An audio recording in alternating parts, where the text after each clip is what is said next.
Hello Star Wars action figure fans and collectors, JCC2224 giving this review an 8th try. And today I have a review of none other than the new vintage collection, Lost Line exclusive, even though it's going to be released on a regular vintage card here soon. That is none other than the Attack of the Clones Clone Trooper Lieutenant.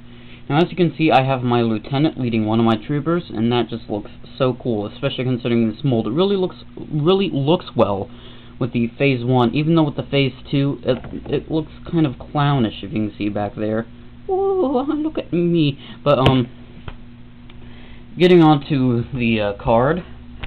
This was the hardest card for me to open out of the prequel figures, considering it's a white and blue figure on a white and blue card. That just looked so nice. Clone Trooper Lieutenant, Gunship and Geonosis, the original Star Wars logo, T-Bubble as usual, unpunched. And turning the card around, you can see a very nice image of the Clone Trooper Lieutenant right there. The wonderful description for these cards, I suggest you give it a read. And the other figures. Now, I actually enjoy the cards for these, even though I think that, you know, it's a nice exclusive, and I think they're actually making them so it's like a chase card variant, and I really like that. But, here is the Lieutenant. And as you can see, the only major difference with this figure and this figure is the light is shining on this one so much, you can see hardly any blue. There we go. That looks really good. Now, the only main difference you really see with this figure is the blue paint. Now, me being a cloneaholic, that was something that I just had to get it because of that.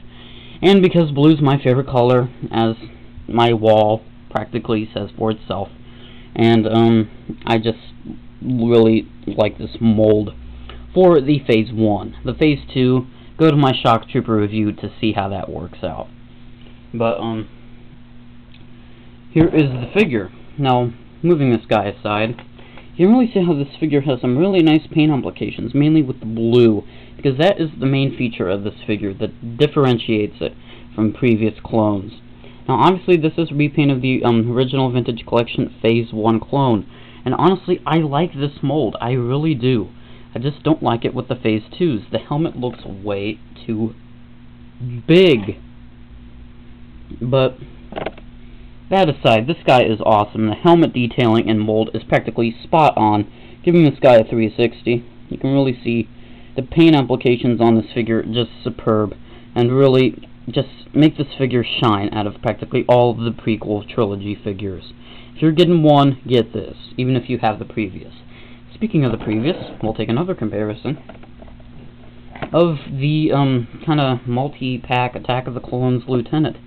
Now, as you can see right away, it's a different mold, and this is obviously superior. Also, the blues are different. Well, this is a lighter, almost babyish blue. Not saying babyish as in, you know, whiny and stupid, but babyish as in, you know, a baby blue tone, almost like my wall, but it's not that baby blue compared to this. And this is more of a darker blue that really, you know, it's still blue, and they still have the same detailing, like the 4 dots there and the various blue paint applications, but it really just is accented nicely with this guy. And articulation for the new one is super articulated. He has a ball jointed neck, ball hinge shoulders, even though it is hindered. This is like as far out as it'll go. That sucks, but what are you gonna do?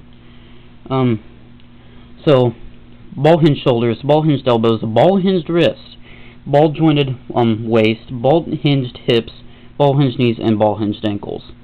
This guy is a ball jointed neck, ball hinged shoulders and elbows, swivel wrist, no waist, swivel hips, ball hinged knees, and ball hinged ankles. A good figure, but this is the better one. Now, unfortunately, my lighting will not always accent the blue. You can really see how the blue really just looks nice on this figure. Accessories do include his blaster pistol,